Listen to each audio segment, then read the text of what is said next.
Hello again. I'm Reverend Jude Geiger, Minister for Community Engagement at Community Church in New York City. And I'm here with Brother Zachary. Hello. And we're going to be talking today about our intersections in Unitarian Universalism and Brother Zachary's Catholicism on our second principle, where we covenant to affirm and promote justice, equity, and compassion in human relations. Brother Zachary, compassion, is that a simple word? It is not a simple word. Thank you, Reverend Jude. We've mentioned this before. I serve the community church in my capacity as a chaplain, and that's a funny word, and it's related to compassion. When I think of compassion, I think of the root words. The word for me is connected to my understanding of the theology of chaplaincy. It's connected to my understanding and what we are supposed to be doing here as people. It's connected to my understanding of how we love and what love looks like. Compassion, in my understanding, has its roots in Greek, and the word, uh, the prefix com, it comes from the word with, and passion comes from the word for suffering, or paschain in Greek. And my understanding is compassion has a sense of feeling with. To be compassionate is to feel with someone. And I think our word has expanded to include more than just suffering. You can be compassionate to somebody who's feeling good, but it doesn't have the same depth of meaning. It doesn't have the same transformative power, I think, as being compassionate with somebody who's really having a hard time, struggling, or suffering. Compassion is not empathy. And the way it was described to me, compassion happens first. You can empathize with someone, that is, understand what their experience is and join them in that experience. But the feeling has to happen first. There's a transmission of feeling that is compassion. It's almost a mechanical reflex. If you see someone who's hurt, it's not so much that you are hurt as well, but that the experience of our bodies is to connect with someone else, another human being. I think of compassion as something that we can cultivate and get good at. Compassion is a very important part, in my opinion, of how we try to love, especially those who are different from us or far from us. What about like the jerk on the road? Like there's no suffering going on. What are we talking about with compassion there? What a great question. I'm thinking this morning of my morning commute. This morning, there is a gentleman sitting on the train, taking up a little more space than allotted to him, and very intentionally not offering his seat A to the gentleman, you'd elder, say. a gentleman, I would say. And my initial reaction was anger, indignation, and even some contempt for this person. I was disgusted in a way. I felt angry on behalf of the folks who needed a seat that he wasn't offering. And I felt offended um, that he was so almost pridefully demonstrating his how shall we put this, his right to take up as much space and sit as uh, you know un uncaringly as possible. Um, I didn't feel compassion in that moment. Uh, However, what brought me to compassion was to see how hard he was working just to maintain that facade of being in the right place, just how hard it was for him to ignore the people around him who are noticeably uncomfortable. And I realized this this guy's having a hard time. There must be something else. And not knowing this person's life, not communicating with him in the least, I had the experience of compassion, recognizing that actually there's something in his life that is causing a disconnect from everyone around him. And even the practice of getting to that point of compassion helped you heal in that moment of anger, right? We Yes. all we all have it, and Yes, and I think it's a common misconception that we use compassion for the sake of others to make them feel better. But for me, in that moment, the compassion made me feel better. It soothed some of my anger and some of my dissatisfaction with this guy's behavior. It isn't quite the same thing as forgiveness, but it did allow me to just gently accept the reality of the complicated nature of being on a train with other people. We're all here doing our best, even if our best isn't all that great. yeah, this is what humanity looks like when there's 18 million of us in a city on a given workday. Exactly, exactly. And it may feel like in that way, compassion uh, can almost interrupt our efforts for justice. But So, if let's say if I had been focused on justice, the justice of the moment might be to intercede and to create space by interrupting this guy, asking him to get up because there was somebody else who needed to sit. mm, Um, and the question, I think, for me isn't what's the right thing to do, because it could have been right to say something and it could have been right to say nothing. I don't know whether my behavior was appropriate or whether I was supporting the train as best I could. However, um, something happened. It was still a moment, and I think that there's a relationship here between justice and compassion that is not so simple. I'm curious how you hear that, Reverend Jude, and I'm curious in particular about um, the how the Unitarian Universalist principles can support this relationship between justice and compassion. yeah. How's the conversation for you? It's where do we begin?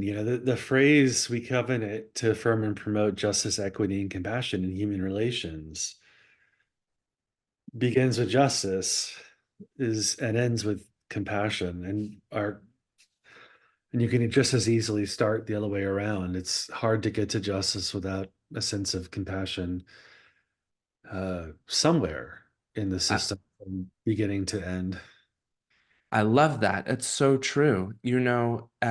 Justice really is built on a foundation of compassion, isn't it? We aren't motivated to help someone just intellectually. That motivation to participate in someone else's life comes from compassion, I think, comes from our willingness or ability to accept that other people are in a very similar position to us.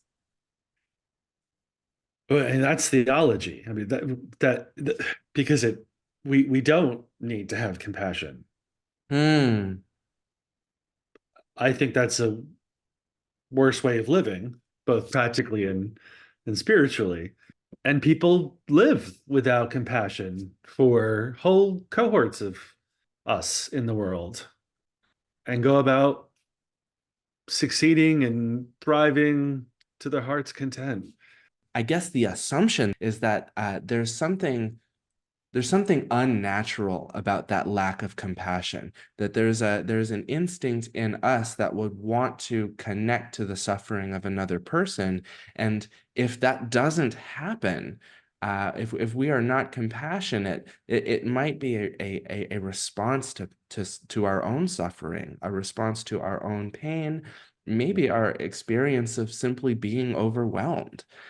New York City is an overwhelming place. To have compassion for everyone you walk past is exhausting. The reality is that you just can't. interact with 18 million people on the street, and our psyches shut down for survival. And that's true globally, the bigger the city, right? I love that. It's absolutely true. Our brilliant producer has offered us a question of what makes it easy to feel compassion, or what makes it difficult to feel compassion. And I think we're on the right track here, thinking about these aspects of our life and the mechanics of our environment that can make it very difficult to feel compassion. Um, I wonder what makes it easy to feel compassion, or are there times or moments that compassion feels natural or feels almost reflexive? Oh, I think in the extremes, when you hear the news every night, there's a there's a sense for so many of us of a gasp, and another reason for another gasp. Wow, you're so absolutely. I'm thinking about how um, the news might and I know for me, I get so overwhelmed, particularly in our time right now. And for those of you watching this later, our news cycle has been particularly dense and heavy for me, thinking about the suffering taking place all around the world. And rather than being specific about how those stories are impacting me in my life, I want to acknowledge that sometimes compassion can catch us off guard. We can experience the news cycle and experience the suffering that happens on a wide scale in our world in very acute ways in our lives and even in our physical bodies. For me, the experience of compassion that comes out of the news is a heaviness. I feel this heaviness in my back. I feel a weight in my stomach. It's almost as if I've eaten something dense or heavy. We're understanding this experience of compassion. We're starting to unpack how it affects how we see the world, how we go about it, how we approach justice. But when is it enough to just experience compassion? What does that do for us or for others? Does it do anything for others without then Yeah. compassion spurring us to act for justice?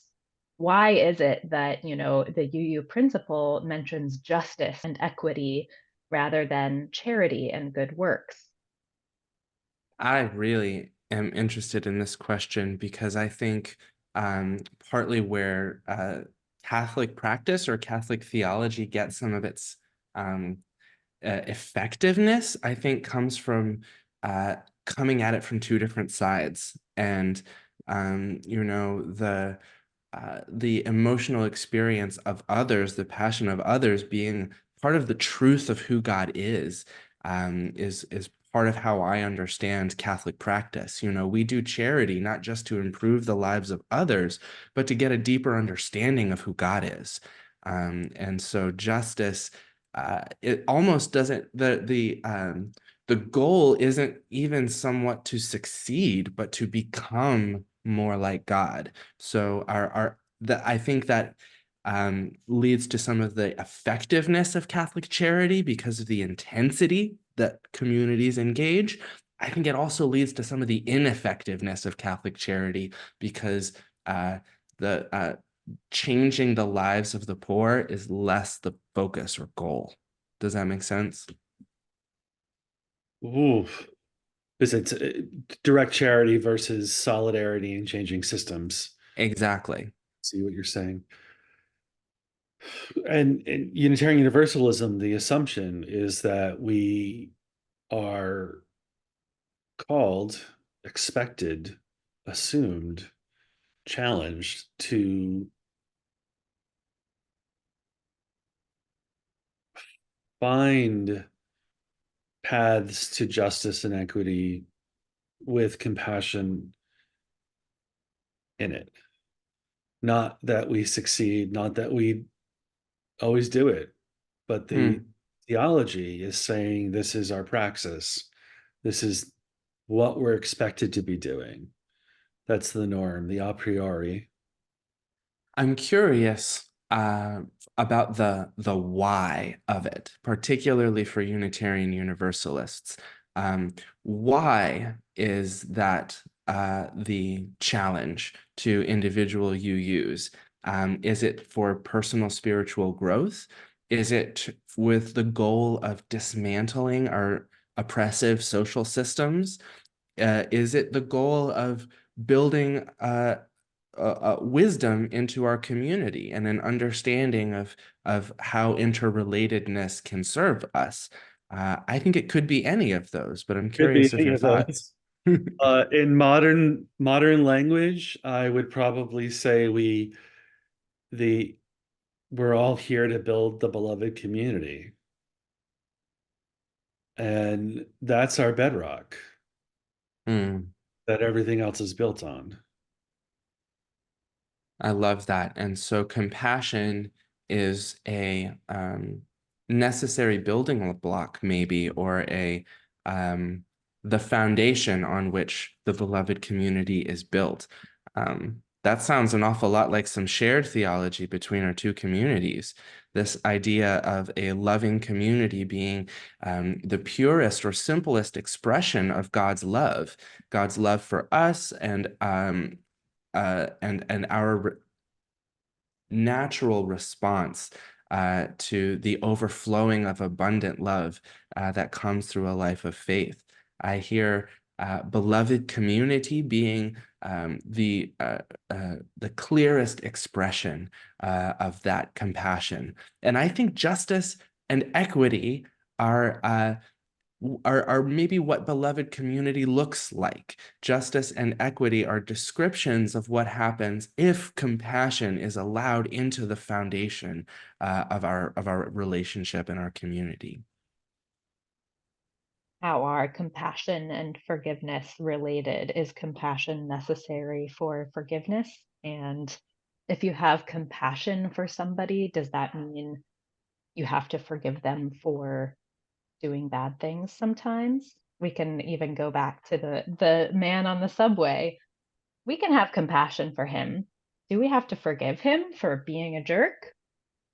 The Mm. compassion we feel for those around us might just alleviate some of the burden of feeling irritated or angry at strangers for being inconsiderate, which is something I feel all the time. I'm almost coming to a different place about it. I think I said at the beginning of this episode that it was compassion for this guy, the gentleman on the train, that sort of brought me to leave him be and not respond and think about how difficult his life was. But now, hearing this conversation, I wonder how accurate that is, because it might have even been my compassion for the others standing on the train that prompted me to ask the question, well, how can I'm standing too? I don't have a seat to offer. Who does have a seat to offer? Oh, this guy does. Why isn't he offering the seat? There's a compassion. It's almost like a second layer of compassion. Um, what I'm hearing is that maybe um, compassion is a necessary foundation that can lead to forgiveness, um, and that forgiveness comes after the fact.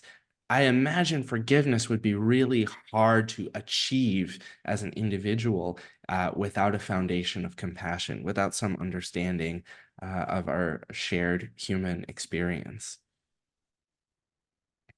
And the guy might not have even thought anything at all, right? It's And true. all of these stories have happened now Mm, without compassion. And once you get to compassion, the feeling, the stories go away, and yes. just human. Mm, amazing. Yeah, how do we get that to work with our politics when people fundamentally have different perspectives of reality? And some of those perspectives are actively harmful. Ooey gooey compassion is not useful here. Bad practices have to be stopped. Hmm.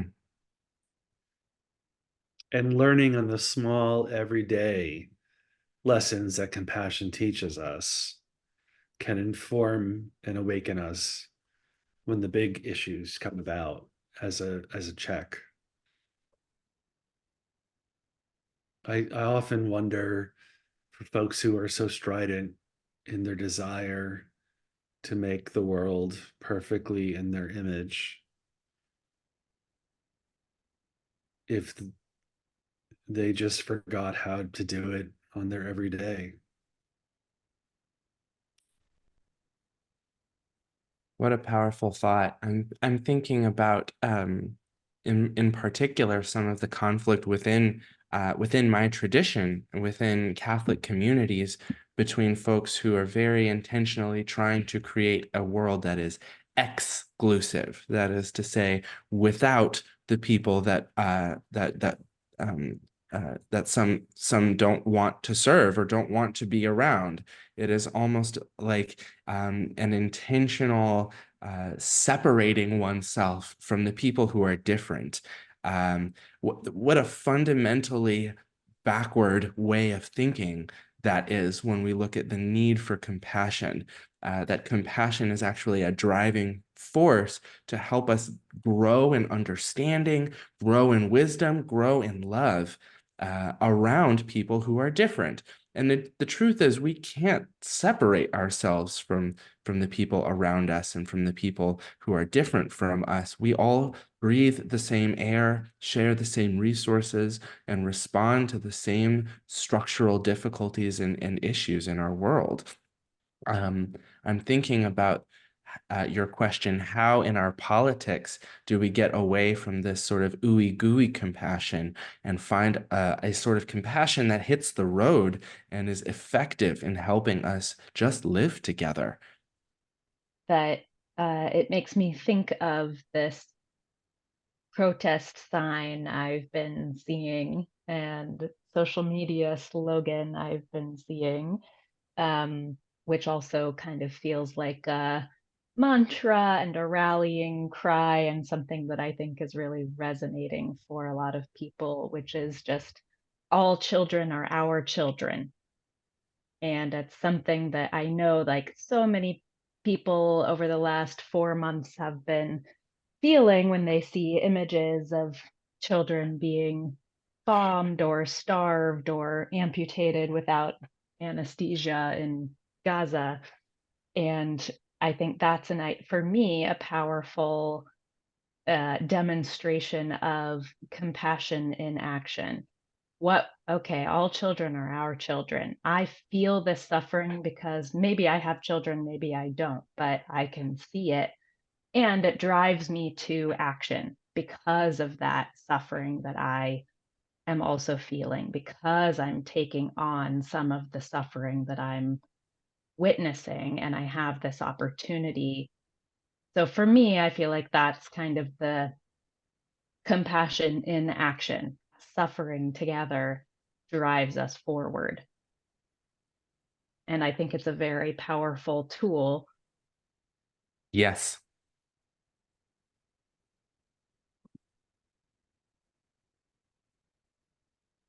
that's part of what witness looks like to me.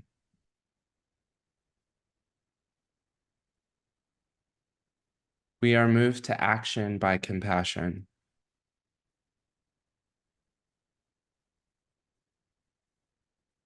Starling, what you just said around compassion being an effective tool in these horrific cases, endemic to the human experience.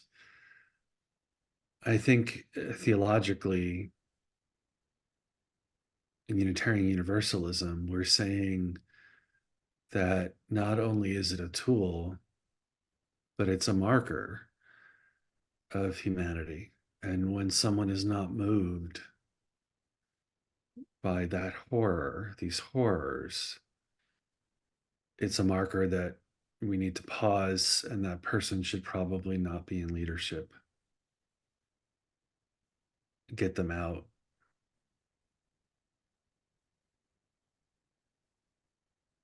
A similar aphorism we use is to recognize that the opposite of love isn't hate, but apathy. And I'm thinking of that as the um, uh, visible symptom of a lack of compassion. We see the absence of compassion as apathy or an uncaring callousness with respect to the suffering of others. Compassion is the exact opposite. Compassion has only space for the suffering of others.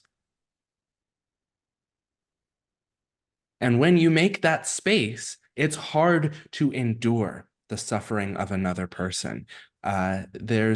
It becomes a reflex, and we want to stop the suffering of those near us with the same fervor or intensity and speed that we want to stop our own suffering. And perhaps that's the goal. That is the motivation that we're hoping to find. May it be so. Mm. My experience of being so tender last episode and this episode, Reverend Jude, I've seen your tenderness in response to the overwhelming news cycle, and the experience of compassion fatigue is so real. Those of us who have drank the Kool-Aid, so to speak, and are convinced that compassion is valuable, we can be so easily overwhelmed by the suffering we encounter in the world. And I think it's important to remember that the suffering isn't the end. We don't end up there. The experience of another person's suffering is also the foundation for a great joy in recognizing the realities of our world and in the sense of satisfaction and purpose that comes from working to end oppression and joining other people in their struggle. That joining is the environment that love thrives in, and love is the point. We encounter love when we seek compassion. And in Unitarian Universalism, we think of love as being at the center of all things. And the challenge when compassion interacts with justice and equity in the political sphere is what you mean by love. Hi there, Starling here with a final producer interlude for this episode. There's no easy way to wrap up a conversation like this one on compassion, equity, and justice in human relations in a mere 30 minutes, but we hope you enjoyed the ride with Reverend Jude and Brother Zachary, and we hope also that you will tune in next week to hear us get into the equally simple, straightforward, tiny issue of forgiveness. So we will see you then.